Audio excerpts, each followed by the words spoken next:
What's up, everybody? Happy Wednesday. Hope all you're having a great day. It's almost that time. Christmas is almost upon us. I love this time of year. Like, this is dead ass my favorite time of the year. Um, Getting into this episode of GH though, this was a hot ass mess to say the least. Um, don't mind me, but if I'm looking in this direction and over here and over here and over here, I just got a brand new goddamn phone and I'm trying to figure out where my camera is. I don't know where the lens is. Where I'm like, what camera, like what part am I supposed to, I don't know. So I'm trying to figure it out. So just don't pay me no mind. So yes, listen, I decided to go on ahead and buy this damn iPhone. Listen, this is my first iPhone, right? I've always been an Android guy, always. And my friends used to always clown me about that. They'd be like, why do you have an Android? Like, because bitch, I want an Android. The fuck? So yeah, I finally bought this damn phone. It cost me a fucking fortune because this is the latest model, one of the latest models that came out, the iPhone 12. So I was trying to get the 11. See, everybody trying to call me bougie. I said, listen, ain't nothing bougie about me. I wasn't trying to get the 12. The store only had a 12 and I didn't feel like leaving empty handed. So I said, you know what? How much is the 12? When she told me the price of this phone, I almost had a stroke. I was like, hold up, wait a minute. I ain't never spent that much money in one transaction. I said, listen, Apple, get your shit together because these phones are just too costly. I mean, the camera on this bitch look nice. I will say that. The camera is immaculate. I love the camera up here. I love it. I love a lot of the features on this phone, but it's like, damn, you know, for the amount of money I pay, you know, I ain't pay $1,000. Don't get me wrong. I ain't pay $1,000 like some people do, but it was close to it though. That's for damn sure. Too close, if you ask me. But anyway, so this was pretty much my Christmas gift to myself. I was gonna go with an iPad, but I got a new phone instead. So you know, you got to treat yourself sometime. I decided to treat myself. So anyway, my 2-minute rant about my phone is over. So let's get into this fabulous fucking episode of General Hospital. Alexis. Listen, Alexis is my boo. Y'all know this. She's one of my boos. And I love drunk Alexis. Oh, I love it. But damn, Alexis, like, you couldn't even behave for your own daughter for one night. Damn, you really... Natasha. Really, Natasha? Come on now. Molly bailed her out because God knows nobody else was going to do it. Sam wasn't going to do it. Diane wasn't going to do it. I don't know where Christina is. I don't know.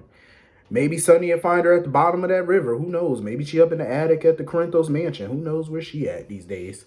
So yeah. Here, Alexis is supposed to be having a nice family Christmas dinner with her daughter, her future son-in-law or common law son-in-law, whatever they doing, and your future in-laws.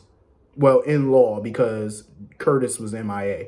And she just had to act up. She just could not act right. First of all, you're bringing up Taggart. And, you know, that's a whole nother can of worms because Alexis understood where Jordan was coming from. But even before I get into that, Molly asked her mother not to ruin this holiday, to be sober, be on your best behavior.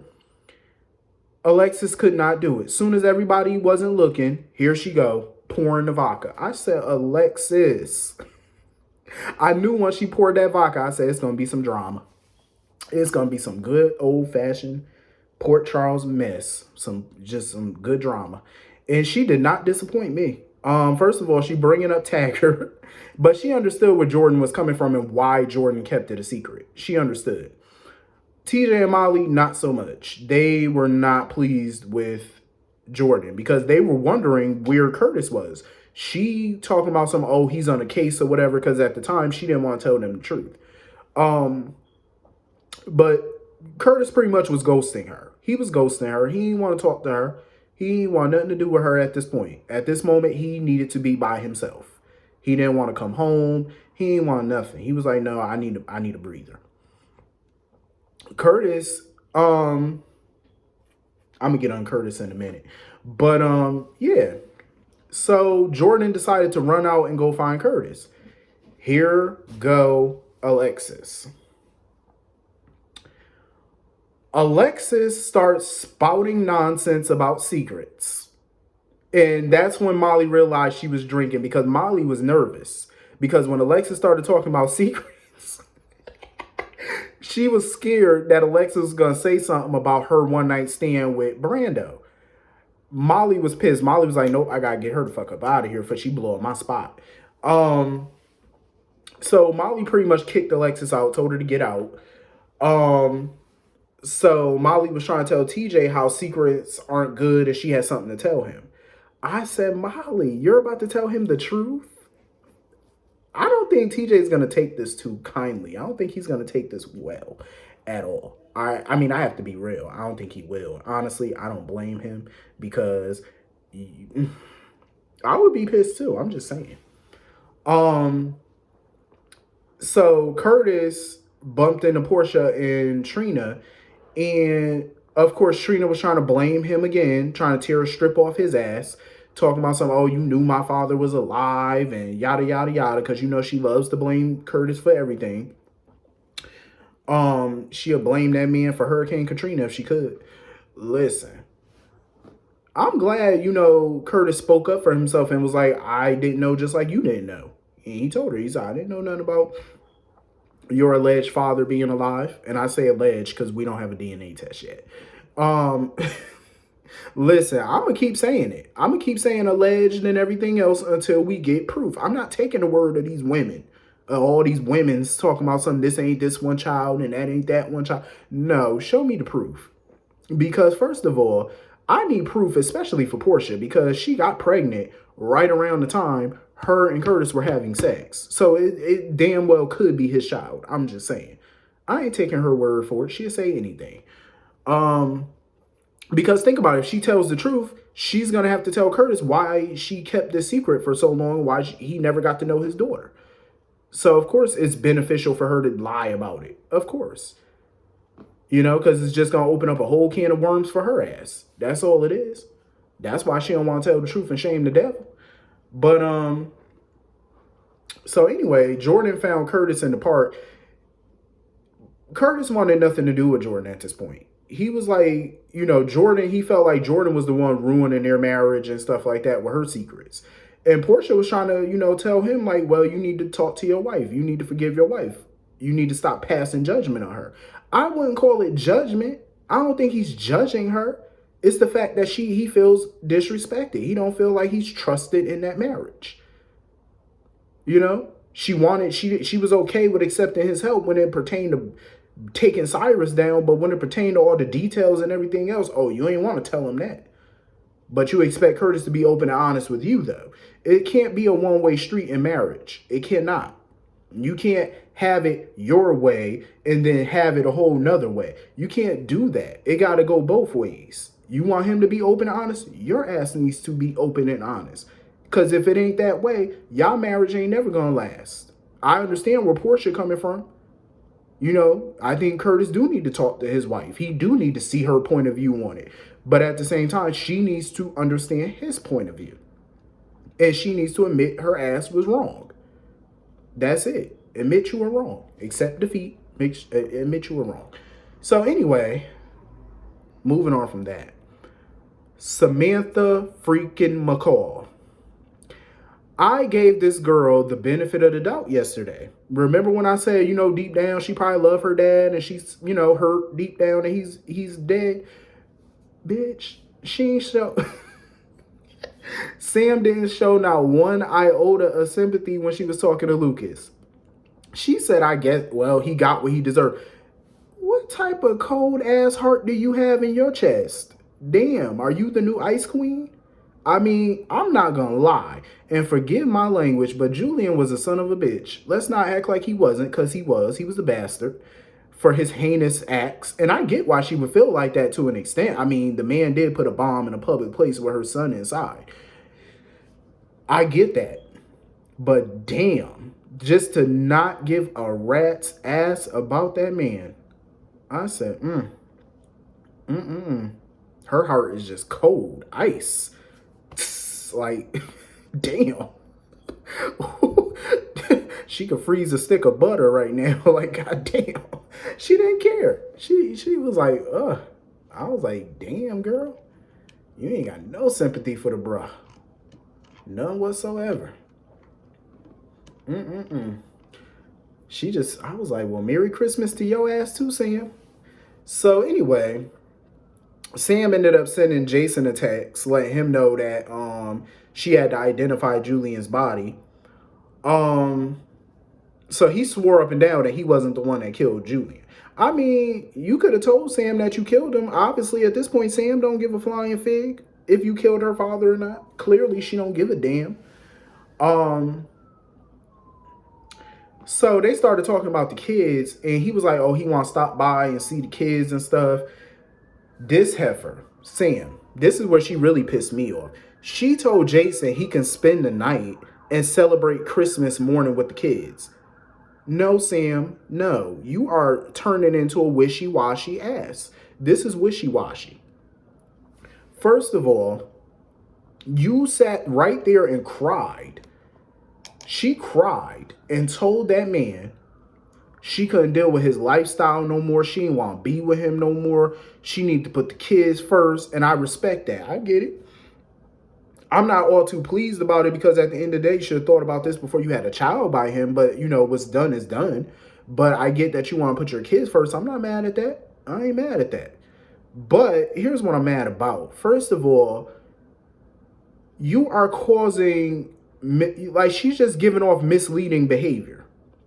You don't like his lifestyle. You don't want to be with him no more. But you tell him, oh, you can spend the night and celebrate Christmas morning with the kids. No, that's being wishy-washy and you're sending him mixed signals. Two, you're going to confuse the damn kids because if they know that y'all are no longer together or whatever, but Jason's spending the night flipping flapjacks in the morning and scrambling eggs and shit, what is that? That does not send a good message to them children if they knew he spent the night. You are confusing the kids. You're confusing Jason. Hell, you're confused yourself, obviously. So here's what you do. Here's what you do.